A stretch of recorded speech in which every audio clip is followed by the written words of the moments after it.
ঘুম থেকে উঠে ছোট মেয়ের জন্য সবজি নিয়ে নিয়েছি। নাস্তা করে না, রুটিগুলো বেড়ে নিব, রুটিগুলো ছেঁকে সবাই নাস্তা খাবো। আর দুপুরের জন্য ইলিশ মাছ ভিজিয়েছি, ইলিশ মাছ কেটে ইলিশ মাছ ভুনা করব সবাই খাওয়ার জন্য। আর ছোট মাছ এনেছে, ছোট মাছগুলো অর্ধেকগুলো দিয়ে লাউ দিয়ে রান্না করব আর অর্ধেকগুলো দিয়ে ছোট মাছের চচ্চড়ি রান্না করব। হ্যালো এভরিওয়ান, আসসালামু আলাইকুম।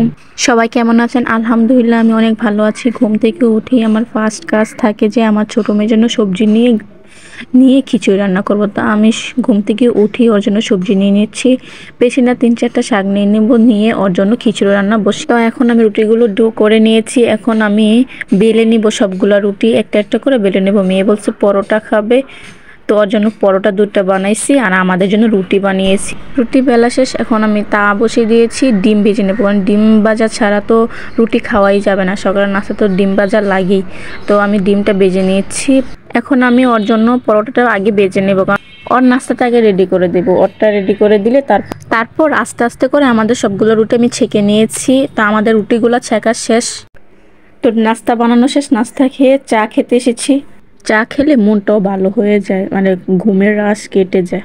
চা খাওয়া শেষ, এখন আমি দুপুরের জন্য কি রান্না করব সেগুলো দেখতেছি। তো আমি ভাবলাম যে আজকে দুপুরের জন্য ইলিশ মাছ ভিজাই নিই, ইলিশ মাছ রান্না করব, ইলিশ পেঁয়াজ দিয়ে বোনা করব। আর এই মাছ রান্না করার জন্য যাবতীয় যা কিছু লাগে সব কিছু কেটে নিয়েছি, পেঁয়াজ রসুন কাঁচামরিচ সবগুলো কেটে নিয়েছি। এখন মাছগুলো কেটে নিয়েছি, মাছগুলো কেটে সুন্দর করে পরিষ্কার করে নিচ্ছি। পরিষ্কার করে নিয়ে মাছগুলো পেঁয়াজ দিয়ে বোনা করেছি। তো মাছগুলো বোনা হয়ে গিয়েছে, মাছ রান্না হয়ে গিয়েছে। এখন হচ্ছে ছোট মাছগুলো রান্না করব। ছোট মাছগুলো অনেকগুলো এনেছে, ছোট মাছগুলো সুন্দর করে পরিষ্কার করে নিয়েছি। পরিষ্কার করে অর্ধেকগুলো দিয়ে লাউ দিয়ে রান্না করব আর অর্ধেকগুলো দিয়ে মাছের চচ্চড়ি রান্না করব। তো মাছের চচ্চড়ি রান্না করার জন্য মেখে বসিয়ে দিচ্ছি। বসিয়ে দেওয়া, আমাদের বাসায় ছোট মাছ মেখেই বেশিরভাগ রান্না করা হয়। ছোট মাছ বাজার থেকে মেখে রান্না করলে স্বাদ বেশি। এই যে ছোট মাছ রান্না শেষ, এখন লাউ রান্নার জন্য সবকিছু নিয়ে নিচ্ছি। লাউ রান্না হয়ে গিয়েছে, লাউ টাকি মাছ দিয়ে রান্না করেছি। তো লাউ রান্না শেষ, তো দুপুর রান্না শেষ করতে করতেই আবার রাতের জন্য রান্না করতে হয়। তো রাতের জন্য রান্না করার জন্য আমি নিয়েছি সরপুঁটি মাছ পেঁয়াজ বেশিগুলো দিয়ে বোনা করব।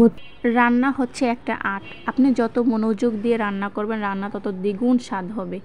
তো আমার বাসায় ধনিয়া পাতা ছিল না, তো আমি একটু জিরার গুঁড়া দিয়েছি, তাই একটু স্বাদটা একটু ভালো হবে। তো আমার রান্না অলমোস্ট ডান।